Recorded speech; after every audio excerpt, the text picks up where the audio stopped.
tonight is the top Democrat on the House Armed Services Committee, Congressman Adam Smith of Washington. What did you see on that video today that you can tell us tonight? Well, it's disturbing on two levels. First, I agree with Senator Kearns. The overall mission. What is the war that we are fighting here, and what are the rules of engagement? Because if it's a war, it's one thing. If it's not, it's a different thing. And the whole underpinning of the entire mission is in question. And this only raises those questions further. And on this specific second strike, we got a lot of bad information from Secretary Hegseth. And remember, first of all, he said fake news didn't happen. This well, it happened, but he took the shot. It was the fog of war. We couldn't see. It's very, very clear in this video, which, by the way, should be made public. You had two shipwrecked people on the top of the tiny little bit of the boat that was left that was capsized. The bow. They weren't signaling to anybody. And the idea that these two were going to be able to return to the fight, even if you accept all of the questionable legal premises around this mission, around these strikes, it's still very hard to imagine how these two were returning to any sort of fight in that condition. So you could easily see the survivors. Yes.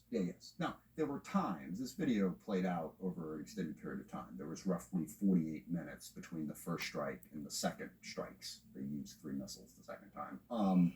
In those 48 minutes, sometimes there was a cloud cover and the drones weren't there. But at the time of the strike, you could clearly see the two people on the boat.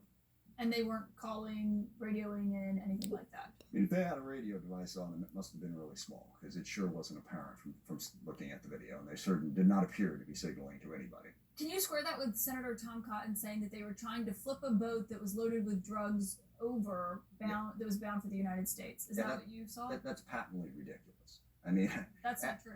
Gosh, Admiral Bradley didn't even pretend that was the case. There was no way they were turning this boat back over. The boat was completely disabled, and Admiral Bradley admitted that. He was drifting with the current. He was going to go wherever the current was going to take them. And I don't know, I didn't see all 48 minutes between the first and second strike, maybe for the first 10, but it appears that the boat was split at least in half. I mean, there was this tiny little bit of the bow that was still, capsized. So they're trying to flip anything over, first of all. Second of all, there is the claim that the drugs still could have been there. There's no real evidence of that. You see the first strike, boat's on fire, flips over, maybe in that tiny portion of the boat, but that's speculation, and it certainly wasn't clear from the video.